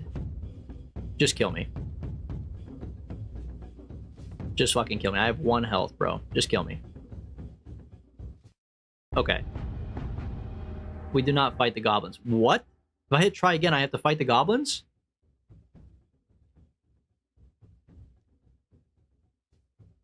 Well, can't I, like, rewind? What the fuck? Okay. Recite the spell. We don't know it. I know the spell. Tumblers 2, sealed deep inside. Wrong. That's what I figured. Okay, we go into the shadows. Now, I think this time, we do safe passage, honestly. Hang back. Stay back. They kill him. We hide in the shadows. And then we cast... What was the spell we found that was like, get safe? It was similar to Fireball. How? You cast a spell and a calm voice enters your mind, speaking in soft tones across the din of sword-rattling goblins. The only way forward is back. The city must not fall. Kare is ours, screams the leader. With a clash of swords, the army begins to march down the road. Follow them, I guess. You will cut them down one goblin at a time, taking all night to do so if it's necessary. Then a voice rings out, "Stop, there is a better way." You look around but see no one. All around you, something is happening. The marsh goblins entering the gate have slowed down, and their warmongering becomes an absurd, stately dance. The noise in the clearing dulls to a low rumble. "I commanded you to stop," the voice cries, and suddenly you feel yourself held rigid. From the smoke of the torches by the gate, a figure emerges. "Do you not recognize me?" he replies. It's an old man with a long beard and deep black irised eyes. He paces through the churning goblin army to stand in the open. His legs disappear into a spectral trail, and he is at least part wraith. The guy! Wait. Hold on, read the book, read the book, read the book. Read our book. Holy shit, wait, read our book. Clues. Lord Theta is in the ruins. Lord Shinba. Second Noble Mulas is a corpse. No, that's the wrong guy. What's the one that's like half wraith?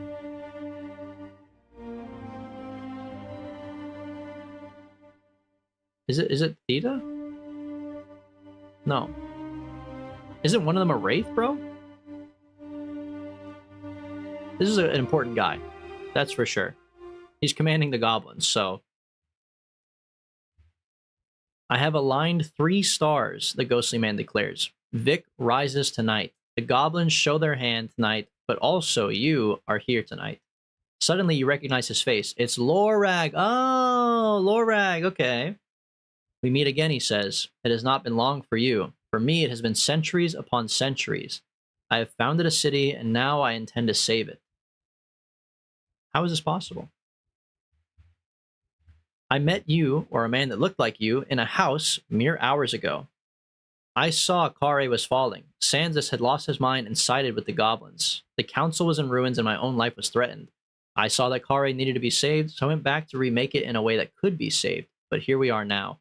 You have been here for 2 days, and I have been here for hundreds of years, waiting for you to bring me the spell for the gate. But the gate is already open, yeah. The figure slowly shakes his head. The spell does not open the gate. The spell controls it, and there are deep magics burned into the wood itself, magics that have poisoned the city and burnt fire into the eyeballs of those who live nearby. He stares at you with his black eyes expressing no emotion. Deep magics that I placed there to be used by you tonight. I am dead. You must act for me. Dude, this is getting crazy. What the fuck? Okay, how can I find the spell lines?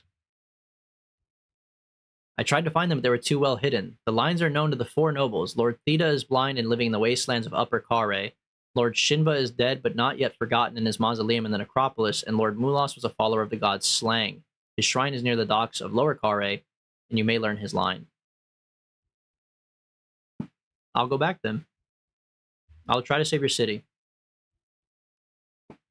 Know this, to go back will weaken you. A body is only made to hold one soul. If you will allow me, he says, I will bend time itself so you may return to the city and find the spell for the gate. Shall you take the adventure, or will you leave Kare to burn? I will curse you in the journey to follow if you do not assist me. You hesitate. Kare is a city of traps, but also secrets. Is there still more to find out, or can you afford to let the city burn? No, I wanna solve the gate, man.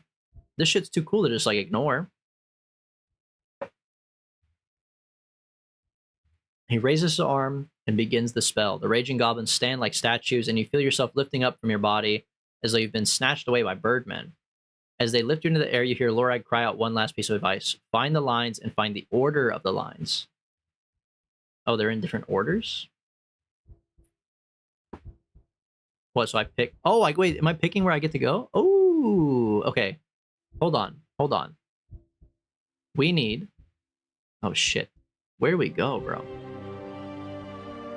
Okay. We know Lord Lorag's line. That's already taken care of. That's line 4.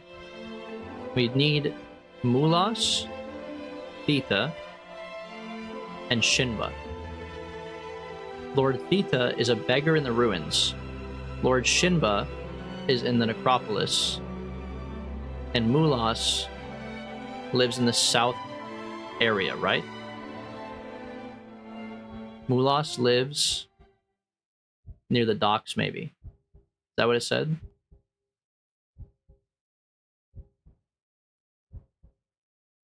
In Lower Kare? Where's Lower Kare, though? Can my guy take better notes, bro?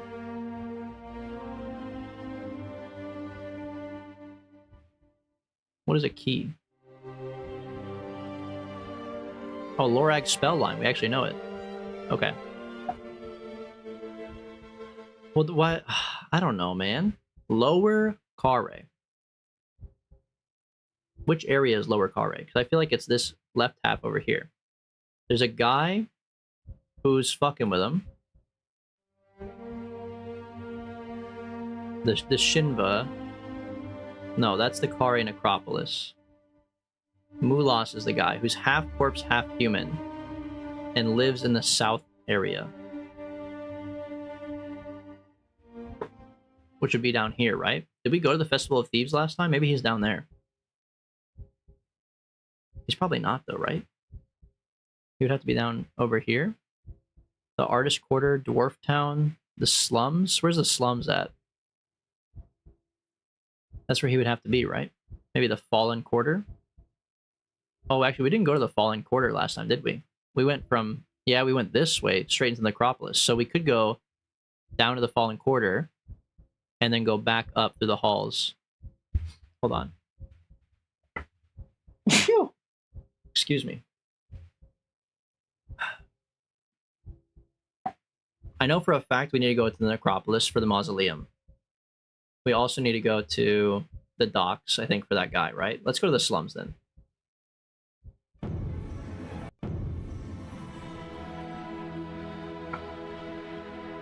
You've been wrenched in directions you didn't know existed, and the pain is unbearable. Just when you think you're going to go mad, the forces tear you apart. You struggle to grab at your belongings and your very self as you tumble down from the clouds. Then you are awoken with your eyes once more.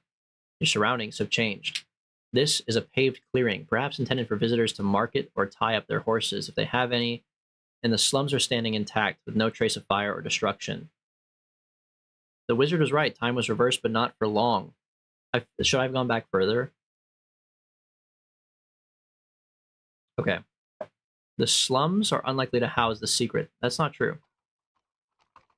What I want to know... There should be a man. Mansion Row?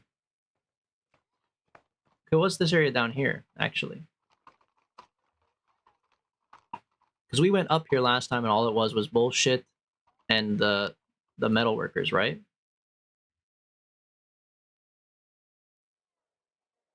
Between grand houses that must belong to the well-do types, you pass a thin man in a long robe, some kind of monk. Greetings. He holds out his palms. I'm not doing this. We've been to New Orleans. I don't know if you guys have been to New Orleans, but they have monks that walk in the streets that do the same thing. They pretend to be monks and pass out bracelets and then like scam you with them. So I'm not talking to this guy.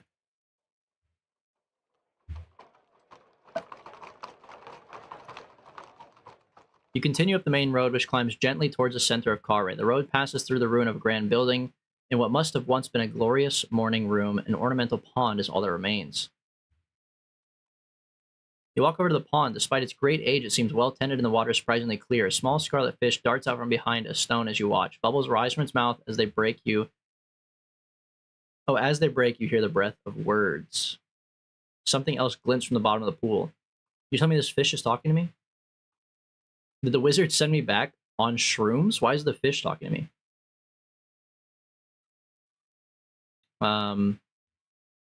Listen to the words. The little scarlet fish swims up and spits a drop of water on your cheek. If fishes could laugh, you would swear this fish was chuckling. But again, its mouth bubbles with a sound like waters. What does that mean? Um, Look deeper into the pond. Your eyes trace a second gleam, which is not a fish, but a gold piece. Someone must have thrown it in there for good luck. Taste the water. It is brackish and foul, and you spit it out immediately. Okay, I don't think I need to waste any time on this. We need to find the fucking guy, man. You are back by the bathhouse. Follow the flags. Down to the festival? No. We don't need to go to the festival. Well, maybe we do. Let's go to the bathhouse first. Good afternoon, milady. The water is cool and fresh today. A swim costs 4 gold pieces.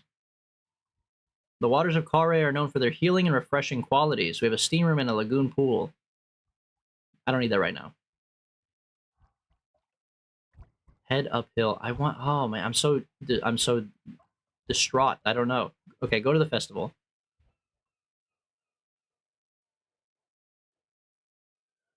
Fairground organizers. There's a festival with gangs of men and women falling over each other in the midway, fighting and shouting.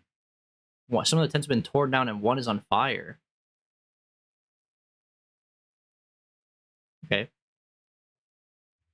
You roll up your sleeves and enter the festival. You're quickly elbowing your way through hordes of people, jeering and shoving and waving half-drunk bottles of gripweed, wine in your face.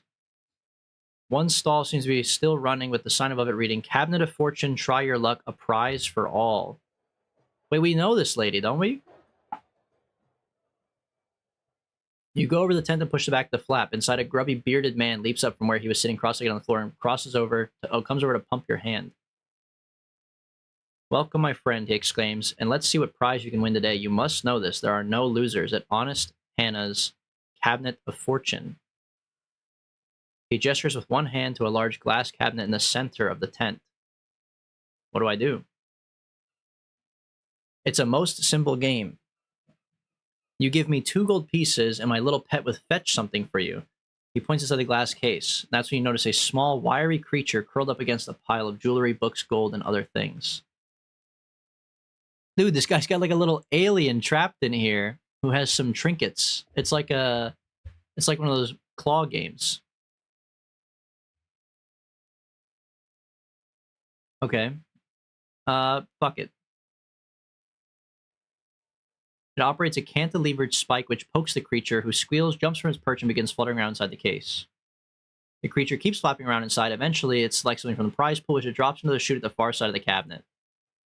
You open the flap and remove a small leather pouch. You open it and it seems to be empty. But a moment later, you find you are scratching your neck, behind your ears, up your arms. Fleas. I'll have the pouch back, though, if you don't mind. This guy...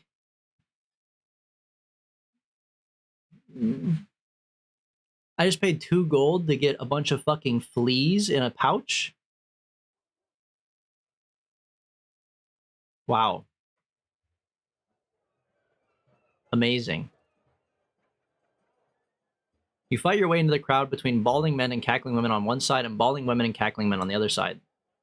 Their breath is thick with the smell of gripweed wine, and they don't look like they're going to stop drinking anytime soon.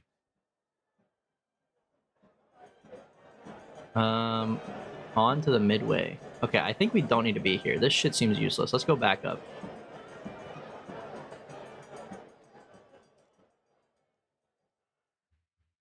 Whoa, what happened there? Okay. I think they said in the dock area is Theta, right? The road twists and turns up the rise until you emerge onto a wider road on the edge of dense slum. From inside, down a street to the left, you can hear the very faint sound of singing and the smell of rotting fish. You must be close to the docks. Go left here? Or just go straight to the docks? Go left here first, and then we'll go to the docks afterwards. Winding between tall, crazily built Slum dwellings. The road you're on now leads through the dense lower city. The street is narrow and you keep your head held high in case someone should try their luck with a blade. After a few minutes of edging, hey yo, you see a flagstone plaza. At the center of it is a circular well mouth. A circle? Just to be clear, the well is dry and dusty. Look down the well. The well seems to have handholds cut into its stones, good enough to climb down. Why would I climb down the well?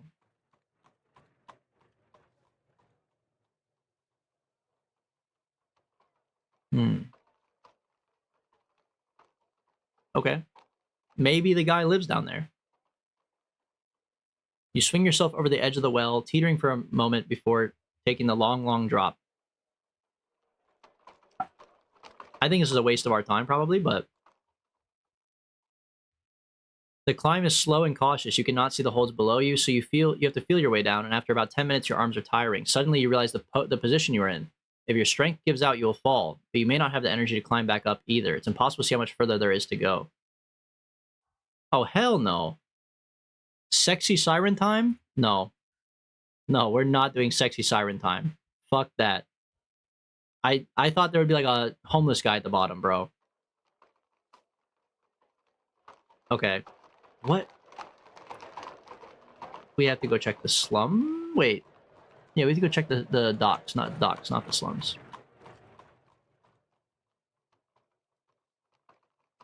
You walk around the corner intrigued by the sound, and there's a small crowd of people talking and singing inside a low stone shrine. Don't cry because you're not seeing the bitch-ass sexy siren, okay? You step into the doorway of the shrine at the same time as the woman and her child are leaving.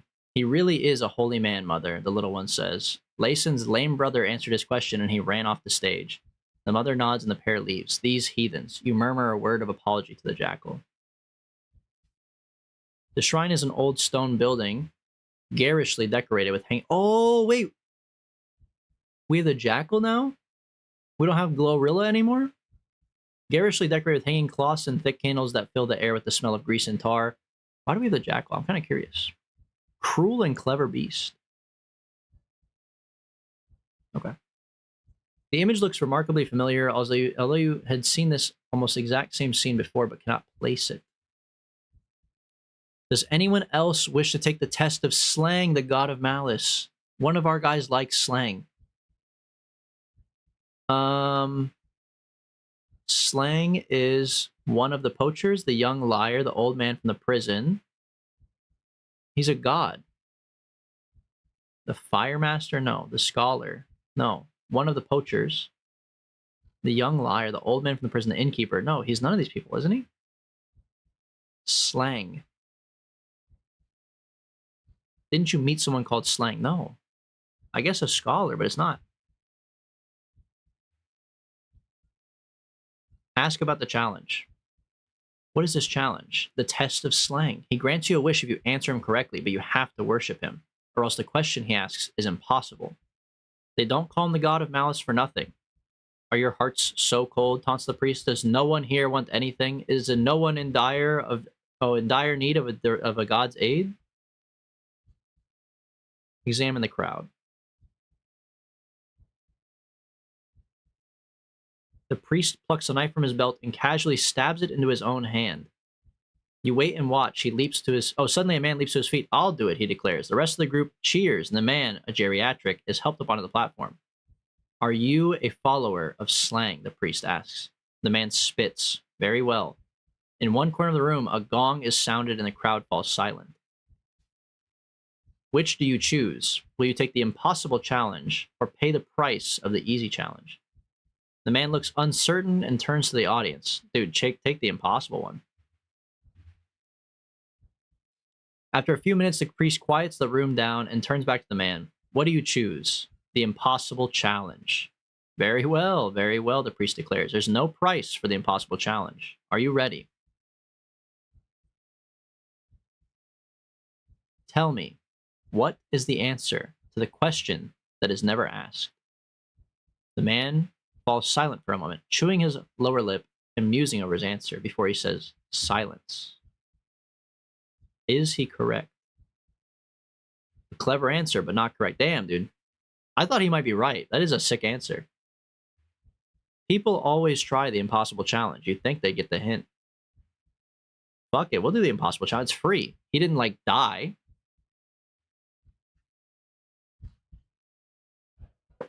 Welcome, stranger. Are you ready to take the challenge, knowing few succeed? I am. Then know this, Slang is not a punishing god, but he is malicious.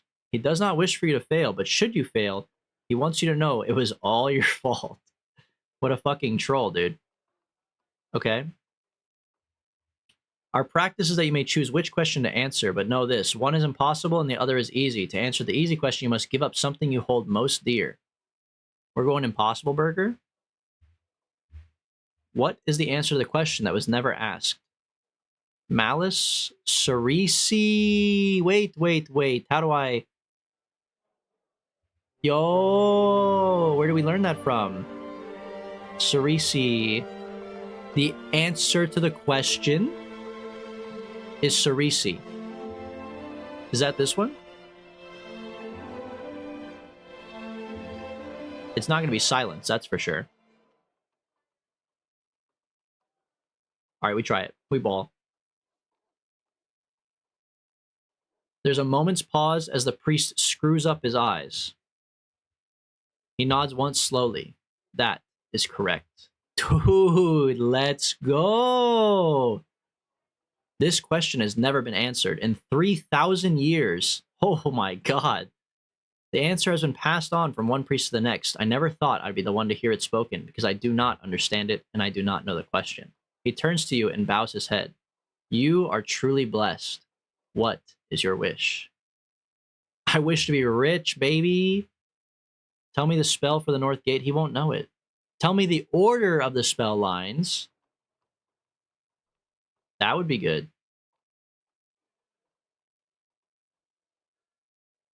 The priest begins to shake his head. The lines are spoken from the last noble to the first. Ah, okay. The crowd reaches out to touch your tunic as you make your way to the door. Clearly not many survive the challenge of slang. Okay, so we know the order now. Is last to first.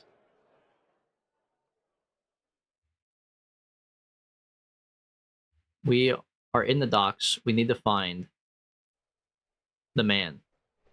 The man, the myth, the legend. Let's go to the meat cleaver. We didn't go there last time. The meat and cleaver is a small, grimy place. It looks like it's been converted from a wood store. Rats run across the floor, and customers at the tables look haggard and tired. Okay. Let's sit at the table. Move aside, you say to the current occupants. The man waves his hand and shifts to one side. The name's Jira. I'm a musician. You're a traveler? Have you enjoyed your day in Kare? The place is pretty filthy. Jira looks at his friend, and they all laugh. It is, he agrees, but it's no one's fault. Everyone who lives here generates just as much as everyone else. A tall, thin woman with a thoughtful expression says the problem is poverty. Everyone is so poor that there's no one poor enough to clean the streets. This is Almira. She's a dancer, but don't let that fool you. She's a thoughtful soul, if ever there was one. Okay?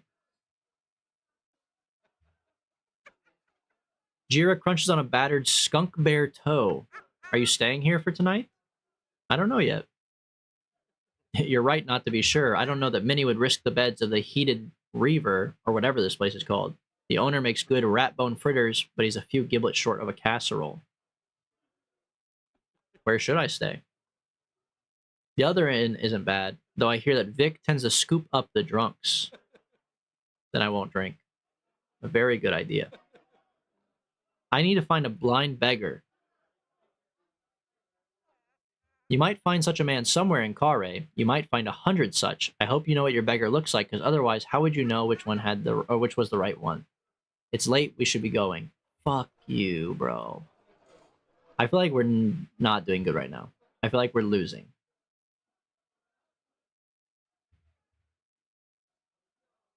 Greetings, my good man. Welcome to the meat cleaver, he says. What can I get for you? What's up with the rooms? 4 gold pieces.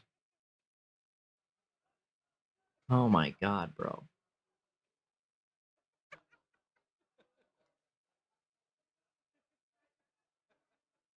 How is the city falling apart? Interesting. Okay. I don't think there's much we could do. Let's see. Well, you've heard, he says, despite the fact that you're clearly telling him you've not heard. What with the council being in session for 3 straight weeks and the rumors about you-know-who doing you-know-what. Vic? I don't think he'll do it. Not even he can take the council by force. Yeah, tell me more about this Vic guy. You're a friend of his, are you? I should have guessed. Listen here, I'll vote for him. Vic for First Noble. And with that, he shuts up. Well, so much for that. Let's just go to sleep, I guess. It's been a while since we slept in a real room, so we'll eat something and go to sleep. It's just about sunrise, and the early morning light coming through the window lights up your room and then gleams off the blade suspended just above your. Wait, excuse me? You wake up in a fright with a cold. You wake up with a fright and a cold sweat. It's just about sunrise, and the early morning light coming through your window lights up your room and gleams off the blade suspended just above your neck. A guillotine? The guillotine's razor sharp and is suspended on a complex system of pulleys. What the fuck? Someone installed a guillotine while I was sleeping? From one corner of the room comes a loud, weird laugh. It's the innkeeper squatting and watching. I need meat for my stew, he crows. You have a sudden, irresistible urge to itch. You are covered in flea bite. Dude, the fleas again. I scratch the fleas? I don't know, bro. No sudden moves. The rope around your wrist there, that's holding the system in place. If I untie it, or if you raise your wrist, the blade will fall or raise up. I tell you what, I'll let you take your time. And with that, he leaves the room. What the fuck is happening in this game, bro? Pull the rope or release the rope. We have to pray for aid. Glorilla, bless up. You close your eyes and raise a prayer to Glorilla. You feel a great peace descend over you. Your arm moves of its own accord, and when you open your eyes, you find the blade is lifted up. You are saved. You breathe a sigh of relief. Now to free yourself. Loose. You always go arms first, then legs, right? And now we lower the blade. You move the strap around with your right wrist up to your neck and lower the blade carefully using its edge to cut through the leather. Then you lift the blade once more. Now both your arms are free. Oh, now we do leg straps. Okay. You hurry downstairs and the innkeeper gasps in alarm at your presence, cowering behind the bar. Oh, fucking kill him, bro.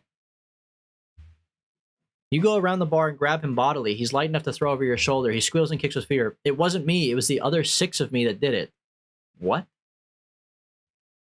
The other 6? I can't tie him to the bed. That's fucked up, man. Just put him down. Do this to another guest, and I will return and strap you to that bed of yours. As the sun breaks over the rooftops of Lower Kari, the city looks clean and bright like a stone polished to a shine by a fast-flowing river. The effect lasts for a beautiful moment, and then the people of Kari begin to stir and open their windows. We are not doing well. That's for sure. We did not accomplish our goal of finding the guy today, but we did find the order of the spell lines, I guess, so that's not the end of the world. The market traders begin to set up their stalls fighting. Yeah, we're waiting for the bridge to lower, right? We have to knock on the booth because the guy's going to be sleeping. Good morning. Beautiful day, huh?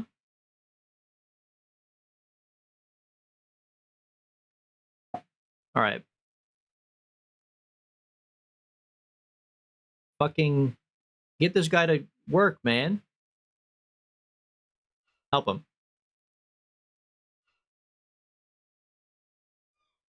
Okay. Cross the bridge. Wait, excuse me? You cross the bridge, but the boards underfoot begin to creak. It looks like you damaged the bridge when you lowered it. Run! Oh, you're not supposed to help the guy, bro. Okay. We're in upper Kare. Fuck! I think we have to go back. We can't be in upper Kare. We have to be in lower Kare to find the beggar.